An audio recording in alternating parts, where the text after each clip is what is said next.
Hello everyone, कैसे हो आप सभी लोग। आई होप आप बहुत अच्छे होंगे और अच्छे से तैयारी भी चल रही होगी। सो आज हम करने वाले हैं मंथली एमसीक्यू सीरीज का part 7 for the month of June. अगर आपने इसका प्रीवियस पार्ट नहीं देखा है तो आई बटन पे आप क्लिक कर सकते हो। यहाँ पे आपको इसका लिंक विजिबल हो जाएगा एंड इस लेक्चर की जो पीडीएफ है वो आपको हमारे टेलीग्राम चैनल पे मिल जाएगी, जिसका लिंक हमने डिस्क्रिप्शन बॉक्स में ऑलरेडी दिया हुआ है। ठीक है, तो चलिए जल्दी से स्टार्ट करेंगे आज का लेक्चर।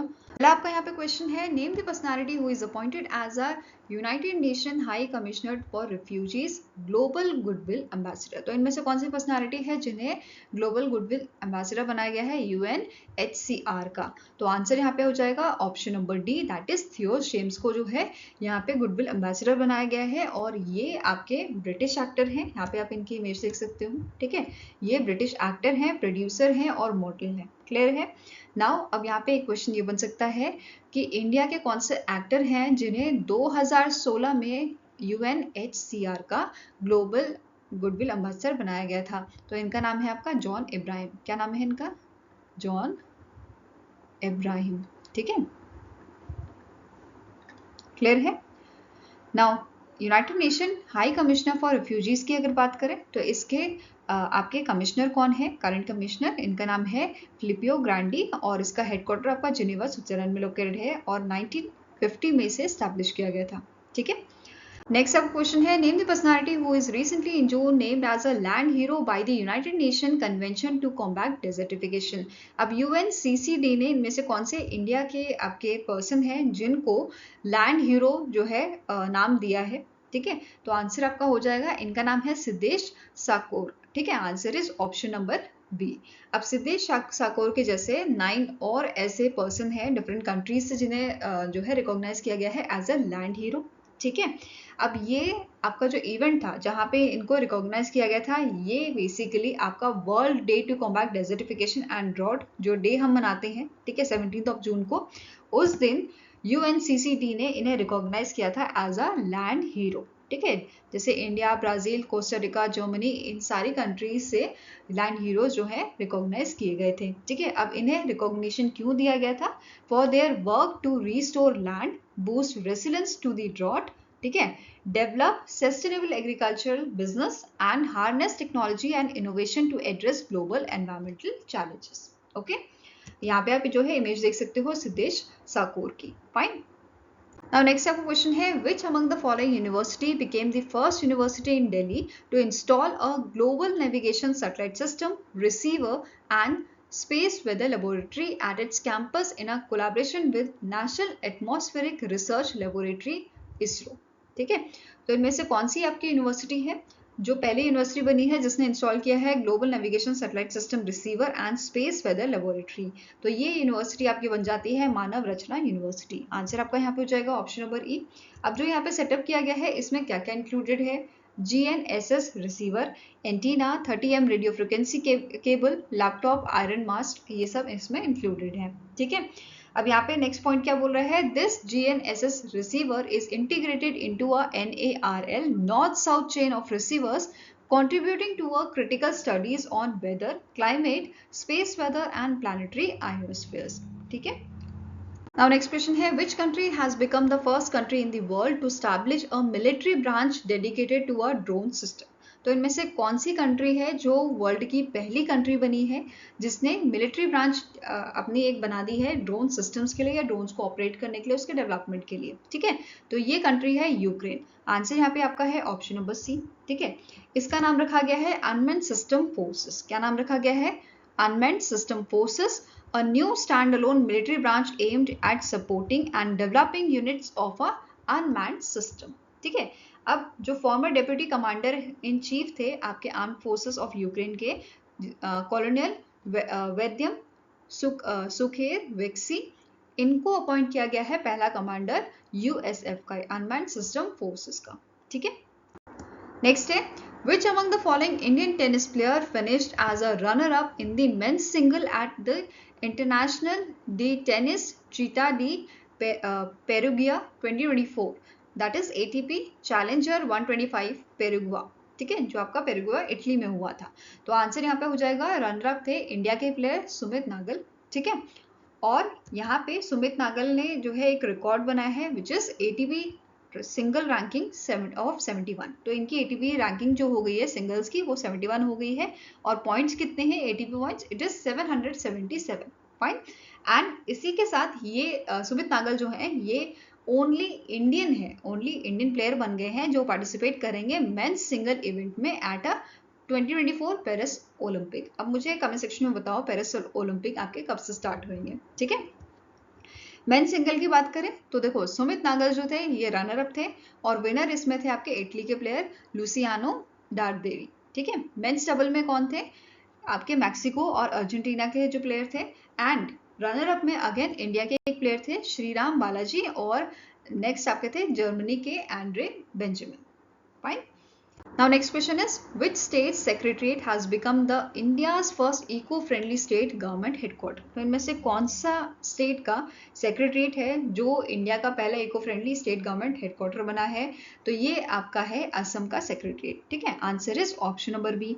नाउ अब यहाँ पे ये इको फ्रेंडली कैसे बना है, तो यहाँ पे इंस्टॉल किया गया है आपका सोलर पावर, ठीक है। तो यहाँ पे इनॉग्रेशन किया गया था 2.5 मेगावाट सोलर पावर प्रोजेक्ट का इस कैंपस में जनता भवन इन दिसपुर गुवाहाटी असम में, ठीक है।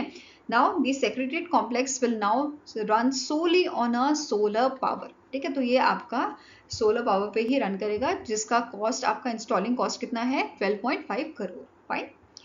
नेक्स्ट है the government of India has extended the digital health incentive scheme, that is DHIS, until dash to digitize patients health records and integrate them with the Ayushman Bharat digital health account, that is ABHA ID। तो यहाँ पे extension आपका कब तक दिया गया है, तो 1 साल का एक्सटेंशन दिया गया है। बेसिकली आपका जो ये स्कीम है ये आपका एंड होना था 30 जून को 2024 में, ठीक है। अब इसे 1 ईयर के लिए एक्सटेंड कर दिया गया है तो ये आपका 30 जून 2025 तक अब वैलिड रहेगा, ठीक है। ये क्लियर हुआ। नाउ अब इस स्कीम के तहत जो हॉस्पिटल्स हैं उनको पर पेशेंट 20 रुपए जो है वो दिए जाएंगे for digitizing health records and linking them with the आभा आईडीज, ठीक है। और जो नेशनल हेल्थ एजेंसी है इन्होंने इसे जो आपका डिजिटल हेल्थ इंसेंटिव स्कीम है इसे कब लॉन्च किया था, जनवरी 2023 में इसे लॉन्च किया था, ठीक है। नेक्स्ट क्वेश्चन है, name the organization that has received request for proposal from Ministry of Defence for procurement of 156 light combat helicopters LCHS प्रचंड वर्थ रुपीज 45,000 करोड़। तो इनमें से कौन सी ऑर्गेनाइजेशन है, कौन सी कंपनी है जिसे रिक्वेस्ट फॉर प्रपोजल दिया गया है मिनिस्ट्री ऑफ डिफेंस द्वारा, ठीक है, 156 लाइट कॉम्बैट हेलीकॉप्टर्स के लिए। तो आंसर आपका हो जाएगा it is Hindustan aeronautics limited. Fine, it is option number C HAL। अब यहाँ पे 156 में से 90 जो आपके हेलीकॉप्टर्स हैं ये इंडियन आर्मी के लिए हैं और 66 इंडियन एयरफोर्स के लिए हैं, ठीक है। नाउ जो आपके ये प्रचंड हेलीकॉप्टर्स हैं ये पहले indigenous multi role combat helicopter हैं जिन्हें डिजाइन और मैन्युफैक्चर कौन करेगा, HAL करेगा और किसकी कोलैबोरेशन में करेगा, French engine makers that is saffron. इसके सैफरन के साथ मिलके ये इसे बनाएगा, ठीक है। इसी के साथ ये वर्ल्ड का एक लौता आपका जो है अटैक हेलीकॉप्टर बन जाता है जो लैंड और टेक ऑफ कर सकता है 5000 मीटर के एल्टीट्यूड पे, ठीक है। जैसे हमारा जो ईस्टर्न लद्दाख हो गया, सियाचिन ग्लेशियर हो गया, यहाँ पे इजीली ऑपरेट कर पाएगा। क्लियर है। नाउ इसके अलावा फीचर क्या है इसके, it is armed with a 20 mm turret guns, 70 mm rocket system and air to air missile. So ये सारे इसके फीचर्स हैं। साथ में इसमें आपको जो है हाई एल्टीट्यूड परफॉर्मेंस मिल जाएगा, ऑल वेदर कॉम्बैट कैपेबिलिटी इसमें है, ठीक है। Then armoured protection system, night attack capabilities, इस टाइप के फीचर्स इसमें मौजूद हैं। Fine. Next is, name the company that has launched world's first large-scale 100% hydrogen-ready engine power plant। तो इनमें से कौन सी कंपनी है जिसने वर्ल्ड का पहला large scale 100% hydrogen ready engine power plant जो है ये लॉन्च कर दिया है। तो ये आपकी फिनलैंड बेस्ड कंपनी है विच इज वात्सिला, ठीक है। Answer here is option number B. अब जो ये कंपनी है इसने यहाँ पे लॉन्च किया है 100% hydrogen ready engine power plant to enable the net zero power system और इसका नाम क्या रखा गया है, वात्सिला 31, ठीक है। नाउ अब ये जो है ये रन कर सकता है नेचुरल गैस पे 25% hydrogen bye a volume range and has completed more than 1 million running hours with over 1000 megawatt install capacity. Fine. इसी के साथ यहाँ पे क्या बोला गया है कि 2025 तक इसके ऑर्डर्स जो हैं वो अवेलेबल हो जाएंगे और डिलीवरी 2026 तक ये अवेलेबल आपको होगी। ठीक है, नेक्स्ट है name the personality who has top the crawl celebrity brand valuation report 2023 brand business Bollywood. तो यहाँ पे इंडिया की जो ये आपकी लिस्ट है इसमें टॉप किसने किया है? इसमें टॉप किया है विराट कोहली ने। ठीक है, आंसर यहाँ पे आपका है option number A. It is followed bye Ranveer Singh. Third number पे है शाहरुख खान, फोर्थ पे है आपके अक्षय कुमार एंड फिफ्थ पे है आलिया भट्ट। और ये फर्स्ट आपकी ये इकलौती ऐसी विमेन है जो टॉप 5 में आई है। ठीक है, नाउ क्रोल की अगर बात करें, क्रोल को स्टैब्लिश किया गया था 1932 में और इनिशियली इसका नाम हुआ करता था डेफ एंड फिलिप्स। बाद में 2021-2022 में इसको जो है रीनेम किया गया है एज अ क्रोल। ठीक है, इसके सीईओ कौन है करंटली? Jacob Silverman. हेडक्वार्टर इसका यूएसए में लोकेटेड है, न्यूयॉर्क यूएसए में। यहाँ पे आप पूरी लिस्ट इसकी देख सकते हो टॉप 10 की। ठीक है, विराट कोहली जिनकी वैल्यूएशन है आपकी 227.9 million US dollar. Then Ranveer Singh 203.1 million US dollar, 120.7 million US dollar Shahrukh Khan की।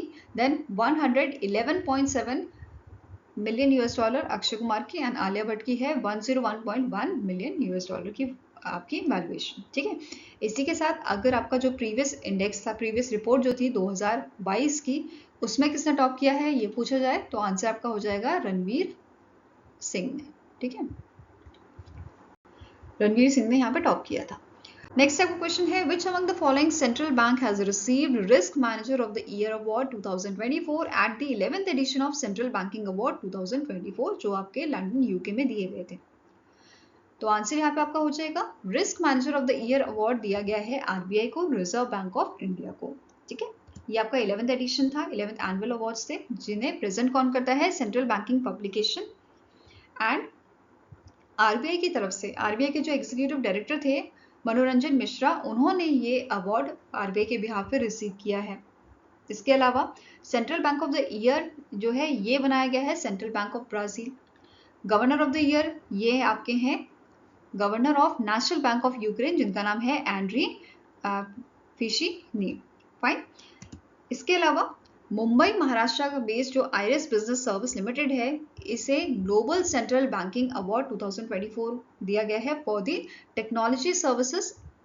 फाइन, एंड लास्ट आपका है सेंट्रल बैंकिंग पब्लिकेशन, जो पब्लिकेशन ये अवार्ड देती है। ठीक है, उसके बारे में देखते हैं। इसका फाउंडिंग ईयर आपका है 1990। ठीक है, इसे 2017 में इफो प्रो डिजिटल ने एक्वायर किया था। फाउंडर एंड चेयरमैन इसके हैं Robert Pringle and headquarter located आपका लंदन यूके में।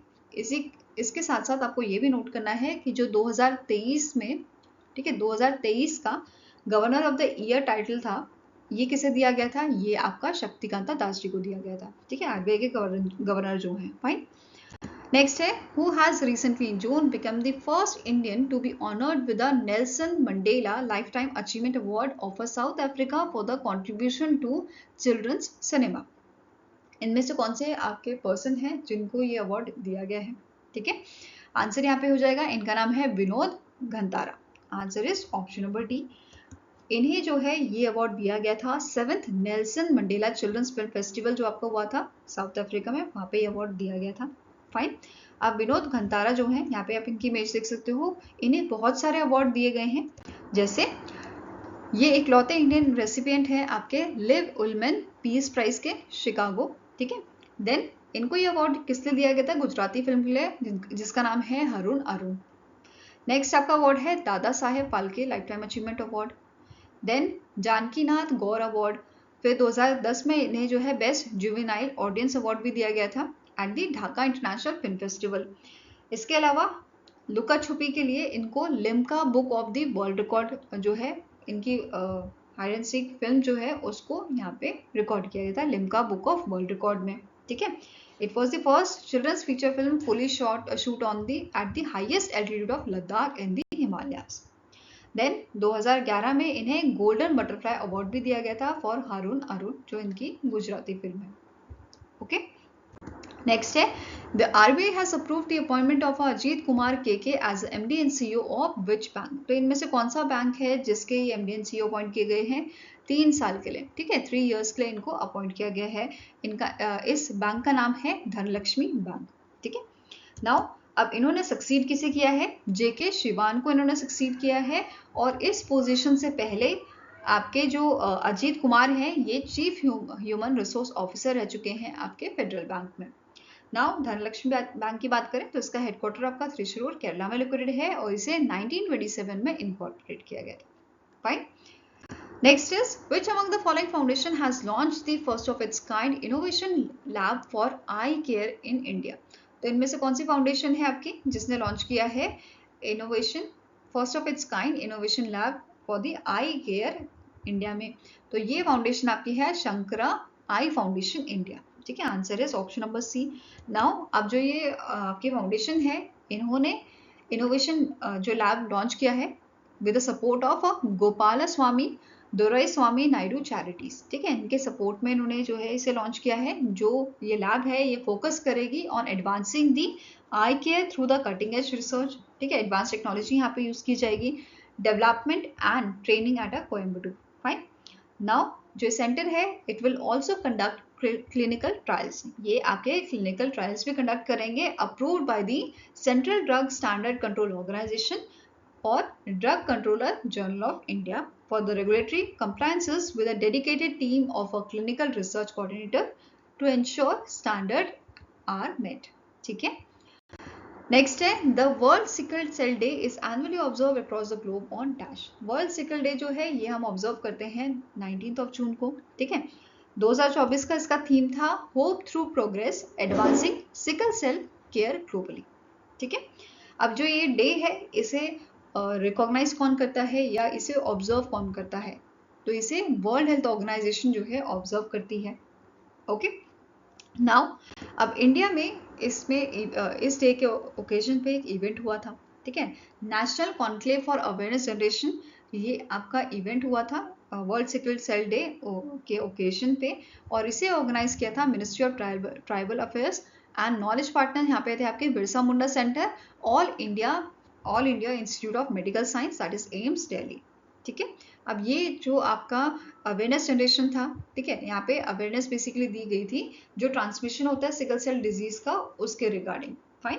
इसी के अलावा आपको नोट करना है झारखंड का जो खुंटी डिस्ट्रिक्ट है, ठीक है, खुंटी डिस्ट्रिक्ट, यहाँ पे अनाउंस किया गया है मंथली पेंशन 1000 रुपीज की ऐसे लोगों के लिए जो सफर कर रहे हैं सिकल सेल डिजीज से, ठीक है, और ये लॉन्च की गई है अंडर दी स्वामी विवेकानंदा निशक्त स्वावलंबन प्रोत्साहन स्कीम के तहत।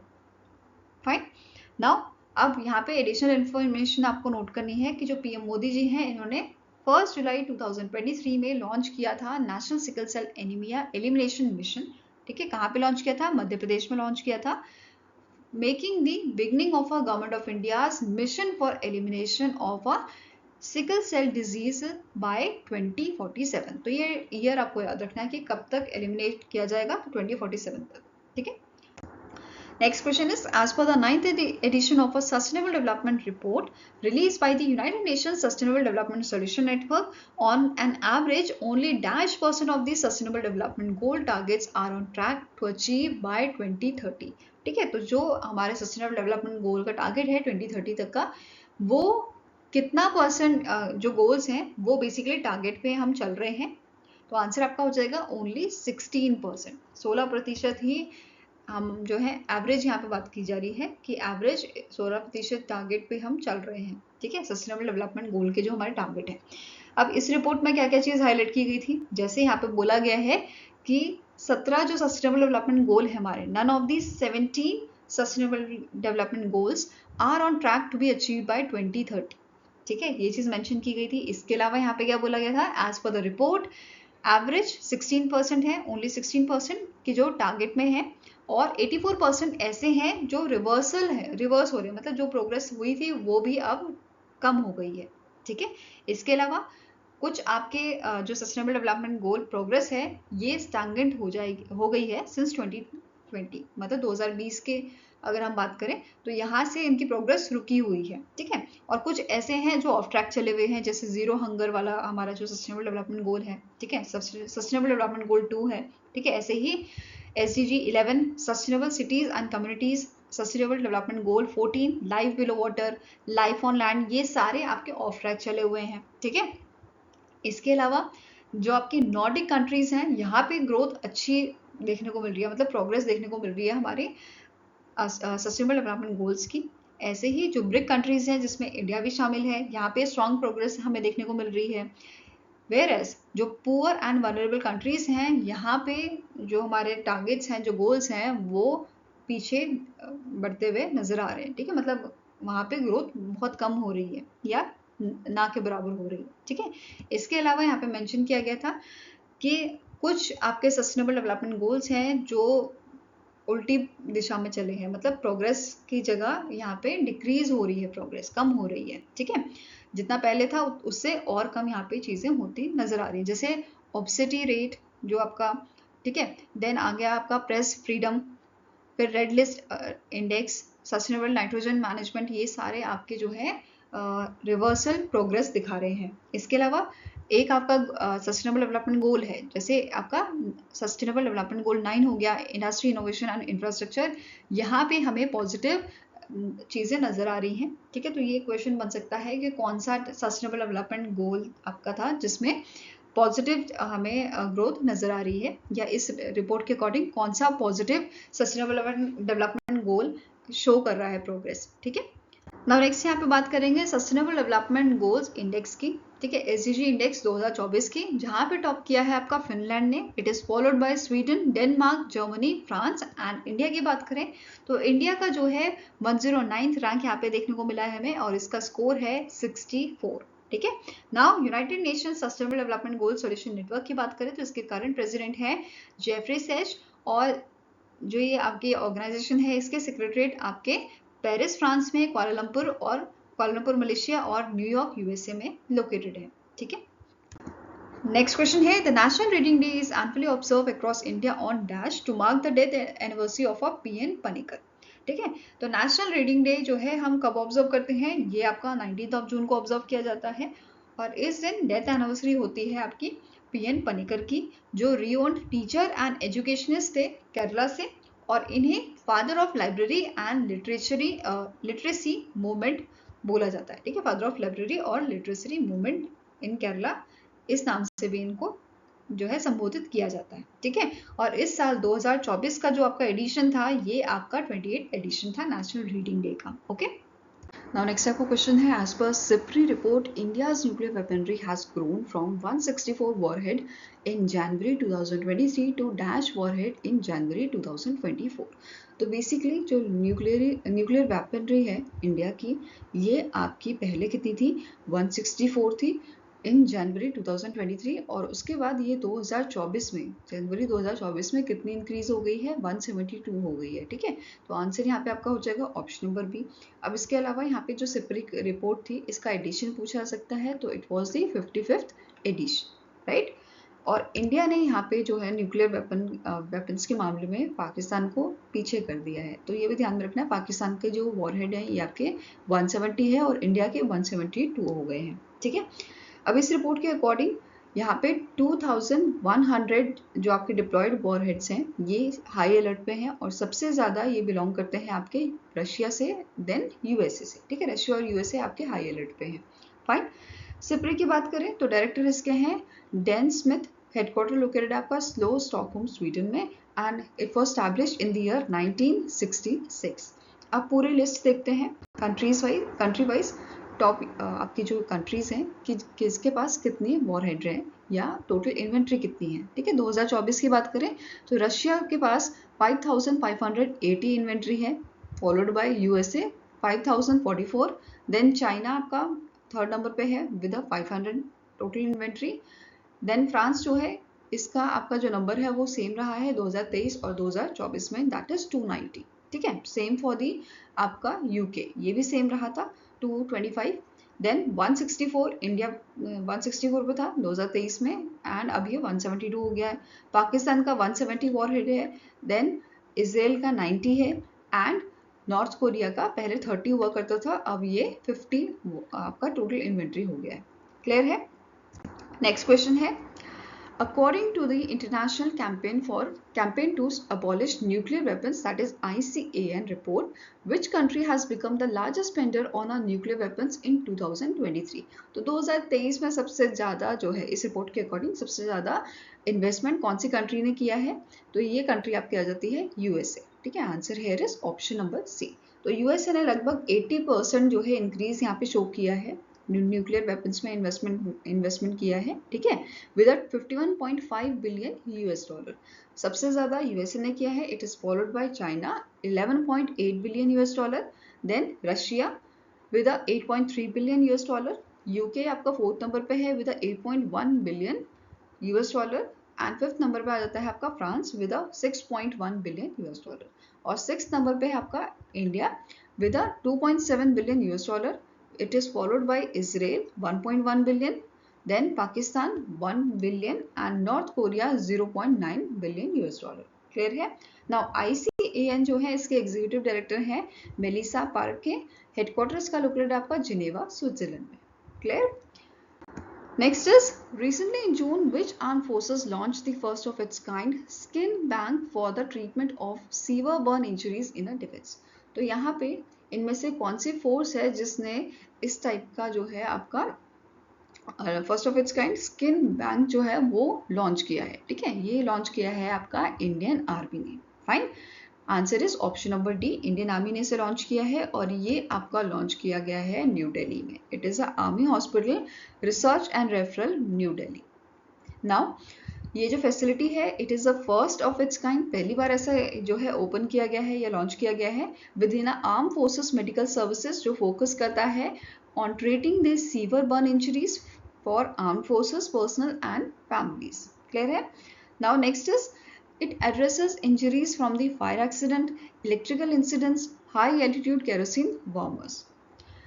नेक्स्ट आपका पॉइंट क्या बोल रहा है? जो स्किन बैंक है ये सेंट्रलाइज करता है collection, processing, storage and distribution of a skin grafts, enhancing medical capabilities nationwide for a military hospitals. Okay, next question है, in June 2024 which country signed extension of existing MOU on a refurbishing personnel administration and governance reforms for another 5 years with India? तो इनमें से कौन सी आपकी country है जिसने 5 साल के लिए एक्सटेंशन कर दिया है आपका MOU का refurbishing personnel administration and governance reform का? ठीक है, तो ये कंट्री आपकी है वेस्ट अफ्रीका की कंट्री विच इज गाम्बिया। ठीक है, आंसर आपका यहाँ पे ऑप्शन नंबर बी। अब जो ये MOU है इसमें कौन कौन से आपके एरियाज कवर हो जाते हैं, जैसे improving performance management system in government, implementation of a contributory pension scheme and e-recruitment in government। तो ये सारी चीजें इसमें कवर होती हैं इस MOU में। क्लियर है? नाउ गाम्बिया के प्रेसिडेंट कौन है? इनका नाम है अदाम्बा बोरो, कैपिटल इसकी है Banjul, currency is Gambian DeLisi. Next is, which organization has approved a $170 million policy based loan to strengthen health system in India? तो ये कौन सी ऑर्गेनाइजेशन है? इंटरनेशनल ऑर्गेनाइजेशन जिसने $170 million का जो है policy based loan basically approve किया है, किसके लिए? इंडिया के हेल्थ सिस्टम्स के लिए। ठीक है, उसको स्ट्रेंथन करने के लिए। तो ये आपका ऑर्गेनाइजेशन है एशियन डेवलपमेंट बैंक। ठीक है, answer here is option number A. Now जो ये लोन है it is under the strengthen and measurable actions for resilient and transformative health system, that is smart health sub program 1। ठीक है, ये इसके under आपका आता है will support, ये सपोर्ट करेगा इंडिया का नेशनल हेल्थ पॉलिसी 2017 को। क्लियर है? नेक्स्ट है, name the bank that has launch a RuPay wave credit card in collaboration with NPCI। तो इनमें से कौन सा बैंक है जिसने आपका लॉन्च किया है इस क्रेडिट कार्ड को, रुपे वेव क्रेडिट कार्ड? तो इसे लॉन्च किया था आपका फेडरल बैंक ने। Answer is option number D. ठीक है, अब यहाँ पे जो कार्ड होल्डर्स हैं ये लिंक कर सकते हैं रुपे वेव क्रेडिट कार्ड को इनके प्रिफर्ड UPI एप्स के साथ for Swift and secure mobile transaction. अब फेडरल बैंक की बात करें, इससे पहले एक और चीज, जो आपका क्रेडिट कार्ड है इसका पूरा नाम है federal RuPay wave credit card. Clear है? नाउ फेडरल बैंक पे आते हैं। इसे इनकॉर्पोरेट किया गया था 1931 में। इसका हेडक्वार्टर लोकेटेड है एलुवा, केरला में, and its tagline is your perfect banking partner. Okay, now next is the Asian development bank has sign a dash commitment to accelerate. क्या करने के लिए? एक्सेलरेट करने के लिए energy transition in Asia Pacific region. तो कितना अमाउंट या कितने अमाउंट का यहाँ पे कमिटमेंट किया गया है? तो ये कमिटमेंट है आपका $50 मिलियन का। ठीक है, answer is option number B. Now यहाँ पे क्या बोला गया है? जो $50 मिलियन का कमिटमेंट है ये किया गया है एक्टिस एशिया क्लाइमेट ट्रांजिशन फंड। ठीक है, अब ये फंड क्या है? ये बेसिकली इसका मेन एम रहता है कि ये एक्सेलरेट करे, ये बढ़ाए क्लीन एनर्जी ट्रांजिशन को और एड्रेस करे आपका climate change impact on the Asia and Pacific region. Clear है? Next is, which of the following payment bank has partnered with a RIA money transfer to offer unique remittance services across rural India? तो इनमें से कौन सा आपका payment bank है जिसने partnership किया है रिया मनी ट्रांसफर के साथ? ठीक है, ताकि ये जो है यूनिक रेमिटेंस सर्विसेज प्रोवाइड कर सके रूरल इंडिया में। तो आंसर आपका हो जाएगा it is India post payment bank. ठीक है, कौन सा बैंक है? इंडिया पोस्ट पेमेंट बैंक है। अब इस यहाँ पे जो पार्टनरशिप हुई है, इस पार्टनरशिप का मेन एम क्या है कि जो रिमोट एरियाज के कस्टमर्स है उनको ये convenient and affordable door step financial services provide कर सकें। Fine. Now India post payment bank की बात करें, इसके एमडी एंड सीईओ कौन है? R Vishweshwaran. Headquarter New Delhi में है। इसे 2018 में स्टैब्लिश किया गया था एंड इट्स टैगलाइन इज आपका बैंक आपके द्वार। Okay, now Ria money transfer की बात करें तो इसका हेडक्वार्टर आपका वेनुआ पार्क कैलिफोर्निया यूएसए में लोकेटेड है एंड इसकी शुरुआत की गई थी 1987 में। Okay, next is which company recently in June has received the in principle approval from the RBI to operate as a payment aggregator under the payment and settlement system act 2007। ठीक है, तो इनमें से कौन सा आपका कंपनी है जिसे इन प्रिंसिपल अप्रूवल दिया गया है ऑपरेट करने के लिए पेमेंट एग्रीगेटर? तो ये आपकी कंपनी आती है सब पैसा। ठीक है, इस कंपनी का नाम क्या है? सब पैसा, जिसकी शुरुआत 2016 में की गई थी और इसका हेडक्वार्टर आपका न्यू दिल्ली में लोकेटेड है। ओके, नेक्स्ट क्वेश्चन है, as per the RBI June 2024 bulletin India's GDP growth will be -% in Q1 of financial year 2025। तो आरबीआई की जो जून की बुलेटिन थी उसमें इन्होंने मेंशन किया है कि जो आपका Q1 है फाइनेंशियल ईयर 2025 का, इसकी ग्रोथ जो है जीडीपी ग्रोथ ये आपकी 7.3% रहेगी। ठीक है, answer here is option number C. इसके साथ जो करंट अकाउंट डेफिशिएट है फॉर फाइनेंशियल ईयर 2024 का, ये यहाँ पे मेंशन किया गया था, it will be lower than the 1% of the GDP. ठीक है, next is recently in June the Akhil Gupta has been named as a chairman of a which life insurance company? तो अखिल गुप्ता जो है इन्हें चेयरमैन बनाया गया है भारतीय एक्सा लाइफ इंश्योरेंस का। ठीक है, answer here is option number A. अब यहाँ पे चेयरमैन के साथ साथ 2 बोर्ड ऑफ डायरेक्टर्स भी यहाँ पे अपॉइंट किए गए हैं जिनका नाम है दिनेश कुमार मित्तल एंड वीवी रंगनाथन। ठीक है, नाउ भारतीय एक्सा लाइफ इंश्योरेंस की बात करें, एमडी एंड सीईओ करंटली है पराग राजा। हेडक्वार्टर इसका लोकेटेड है आपका मुंबई महाराष्ट्र में। Okay, next question is name the bank that has acquired additional stake in a Max Life insurance for ₹336 crore. तो इनमें से कौन सा बैंक है जिसने एडिशनल स्टेक जो है आपके एक्वायर किए हैं मैक्स लाइफ इंश्योरेंस में, जिसका अमाउंट आपका है 336 करोड़ का? ठीक है, ₹336 करोड़। तो answer here is option number D, that is axis bank ने ये आपके एडिशनल स्टेक एक्वायर किए हैं। ठीक है, अब यहाँ पे एक्सिस एंटिटीज की बात करें तो ये आपका Axis bank, Axis capital, Axis securities आ जाते हैं। ठीक है, जिनका होल्डिंग आपका मैक्स लाइफ इंश्योरेंस में है और पहले ये 19.02% होती थी, अब इंक्रीज होके 19.66% हो गई है। Okay, next is the Professor C.V. Chandrasekhar, a renowned Bharatanatyam dancer and Padma Bhushan awardee, recently in June passed away. In which year he was awarded with the prestigious Padma Bhushan in Arts for his contribution in Bharatanatyam? तो जो professor CV Chandrashekhar हैं इनकी recently जो है death हो गई थी और यहाँ पे क्वेश्चन पूछा गया है आपका कि he is a Padma Bhushan awardee, तो इन्हें पद्म भूषण कब दिया गया था? ठीक है, तो 2011 में इन्हें पद्म भूषण दिया गया था। आंसर आपका यहाँ पे है ऑप्शन नंबर ई। अब पद्म भूषण के साथ साथ इन्हें बहुत सारे अवार्ड्स दिए गए हैं, जैसे नाट्य कलानिधि अवार्ड, जो association of Bharatanatyam artist of India ने दिया था इन्हें 2013 में। ठीक है, फिर यूपी संगीत नाटक अकादमी अवार्ड भी मिला है 1978 में, गुजरात नृत्य नाटक अकादमी अवार्ड 1988, कालिदास सम्मान 2008 में। ठीक है, ऐसे ही संगीत कला आचार्य फ्रॉम म्यूजिक एकेडमी एंड नृत्य चूड़ामणि फ्रॉम द श्री कृष्ण गाना सभा। तो ये सारी चीजें आपको ध्यान में रखनी है। आई होप गाइज आपको ये वीडियो पसंद आया हो। पसंद आए तो लाइक एंड शेयर जरूर कीजिएगा और हमारे साथ जुड़ने के लिए हमारे चैनल को सब्सक्राइब कीजिएगा। अगर कुछ सजेशन है आपके तो आप हमें मेल कर सकते हो benchmarkstudy007@gmail.com पे, या फिर आप हमें कमेंट सेक्शन में भी लिख सकते हैं। तो मिलेंगे ऐसे ही नेक्स्ट वीडियो के साथ। Till then take care, have a nice day and all the best for your preparations.